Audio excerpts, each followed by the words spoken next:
Hi guys, welcome back. Now most people think, going to get straight into it here, that the second passport is a travel trick. Now, I completely disagree. We tell our clients this is not the case. You know, we have seen people around the world buy a second passport in St. Kitts, Antigua, and keep their actual main tax residency in their original country, their country of origin, right?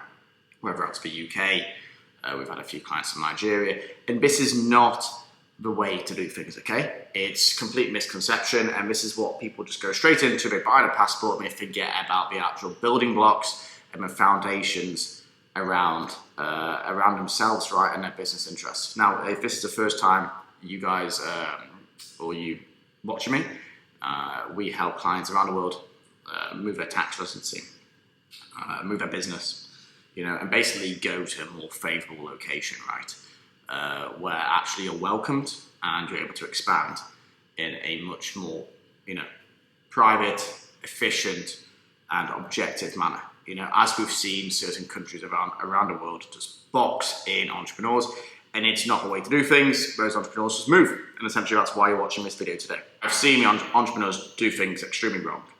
And again, we're going to be here to help you to make sure that you are not making that choice, right? So, got some notes in front of me right here, right? And again, if you did ever want to book a meeting with us, you can do down below. I don't charge for a meeting. It's completely free. You can go ahead and book a meeting with me down below.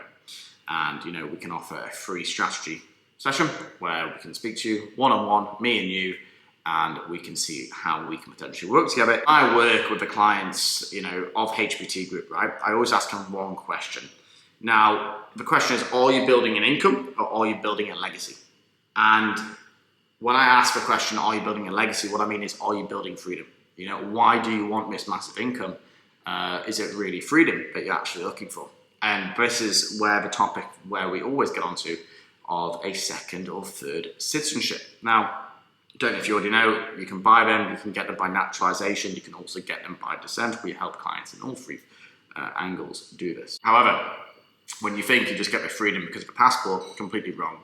Real freedom, okay, comes from your tax residency, you know, your company jurisdiction, your personal jurisdiction of where you're spending most of the time, the banking access, and the asset protection as well, right? And then we look at the second citizenships and what they actually have to offer.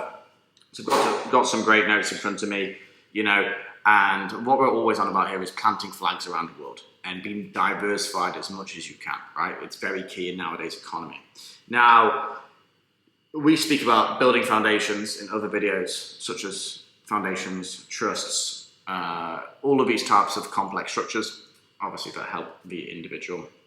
But essentially, all of this is to protect you as a sovereign person, you know? So when you can actually be sovereign, okay?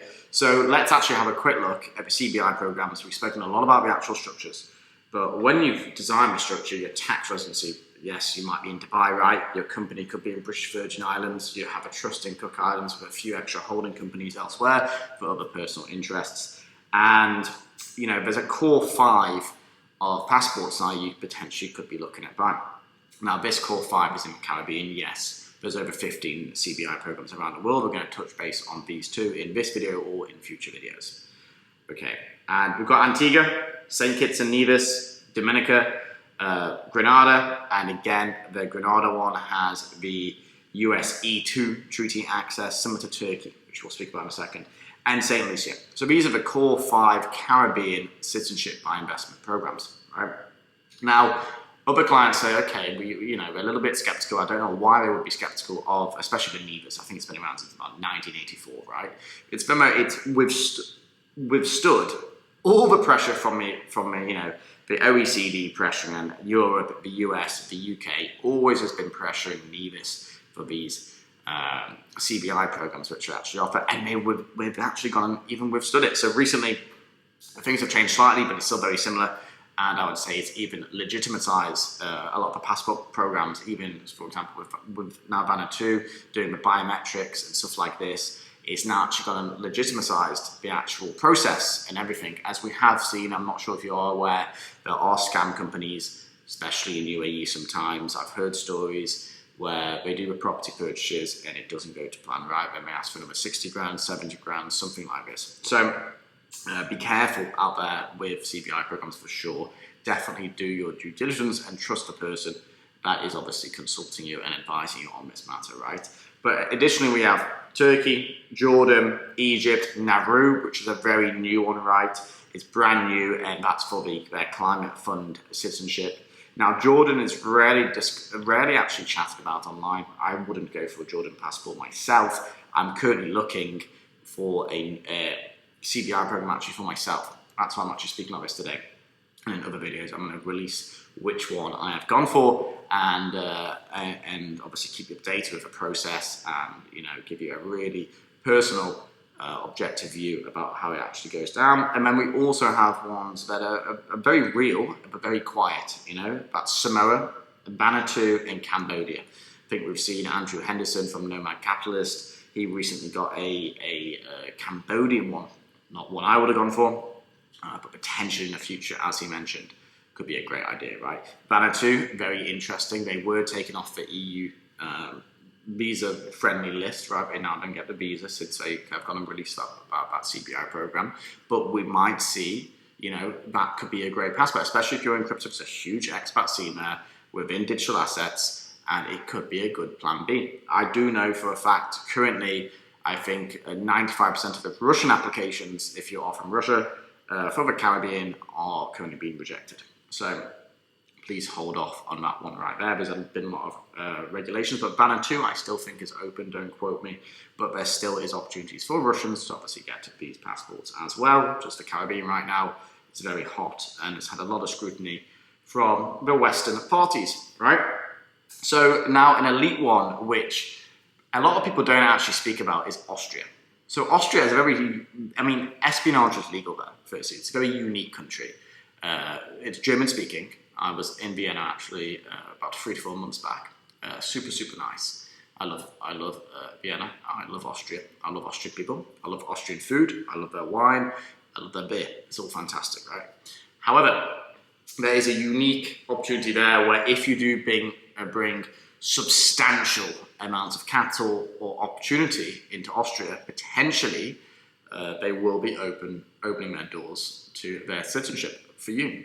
So if you're interested, in looking at even one of these, then feel free. You can book a call in with me for free. Just click the link down below.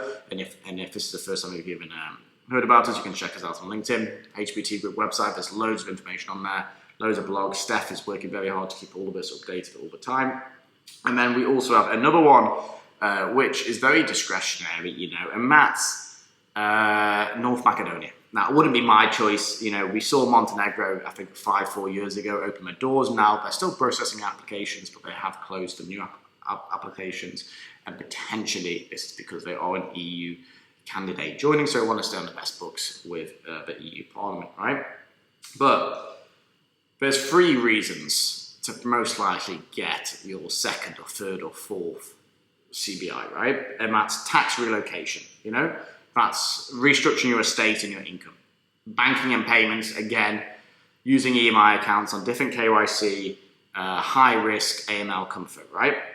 And again, giving you that extra mobility. But plan B, maybe potentially you don't have visa access to Europe, and that is something that you are looking for. Maybe you already have a European passport and you're just looking for a plan B. You currently aren't trusting the way that your government is moving, right? So, but what's important is the biggest mistake, which I see a lot, right? And that is when people buy a second passport and they're still a tax resident in their country of origin, such as the UK, Europe, Canada, Australia, all very aggressive tax policies around the world. And that's generally where our clients come from, that we help relocate. So if you are actually one of those people, you've been stung every single month, then it potentially would be a great idea to actually open a conversation to us, and we can see how we can potentially actually help you. But these clients typically, from what I've seen, they've not been moving their company. They've not been moving personally. They don't build the substance, right? And then they ask the question, okay, so why did they close my bank account? And you're wondering why. It has to be structured correctly, and there's a process to all of this, okay? So that's why at HPT Group, we don't just, sell passports or sell a structure. We work with you very closely to find out what's best for you. Okay. And once you build those solid foundations, it does become a lot more easier, right? It's not easy building those foundations. Yes, there's some back and forth. Maybe there's a chat with your family. Okay, let's relocate to here. Maybe potentially you don't have to relocate, but maybe it could be in the UK. Maybe you end up moving to Guernsey or Jersey or the Isle of Man, right? There's a lot of different opportunities around the world, and obviously everyone's in a very unique mindset and unique businesses and all of this. So it's really customized and a tailored solution to every single person. Now, the real wealth structure that we've always seen is a trust fund and a foundation, holding companies, operating companies, onshore presence, and multiple passports. So, building this sovereign lifestyle that especially looks forward into maybe your kids' future, your future, and certainty regarding it doesn't matter what happens in this side of the world because you have, companies, bank accounts in this side of the world. It doesn't matter if they go, oh, hey there, we now are going to be globally taxing our passport. You go, okay, I will be renouncing my passport. So there are certain situations where, having a second passport is fantastic. It's completely much fantastic. So before we go ahead, we just, at HPT, we generally focus a lot on building your international structure. Is where we started. As a company, we started just doing company formations in the Cayman Islands. Truly fantastic how far we've come. Now over 50 clients around the world, touching on, over 7 figures in revenue generated for us. And there's a reason for that because it's just such a great service, right? And once we do this, we've also moved their tax residencies of the clients overseas, obviously to more attractive locations. We've helped with EMI onboarding, traditional private banking cases, trust structuring, working and liaising with those law firms around the world, and again, helping with the passport applications as well. So we also do fintech licensing. We do other services too, so we could speak about for days, but what's important here is really think, if you are an entrepreneur yourself, really think, okay, am I in a position where I'm protected? Am I protected against this? What are my current taxes? What happens if my ex-business partner sues me? What happens if I get divorced? What happens if the country which I'm currently a citizen of actually starts to tax their citizens globally? Okay, as we've seen, with various parties around the world. So I hope that made a lot of sense, guys, and was a very, nice video for you to watch. I'm going to be recording a lot more within the details of these passport programs in the near-term future, and also, as well as the normal content too, on companies, offshore structures, trusts, moving your tax actual residence, around the world. And again, just because you don't like Dubai, you don't have to move to Dubai. There's many options. It could be Antigua, it could be here, right? Even could be Cyprus. We've seen with a non-dom regime, very popular. We've kind of moved 2 clients there actually a few weeks ago, and we've been doing a lot of company formations in Cyprus for clients. So really beneficial structure for EU personnel. But other than that, guys, over and out, and I'll see you in the next video.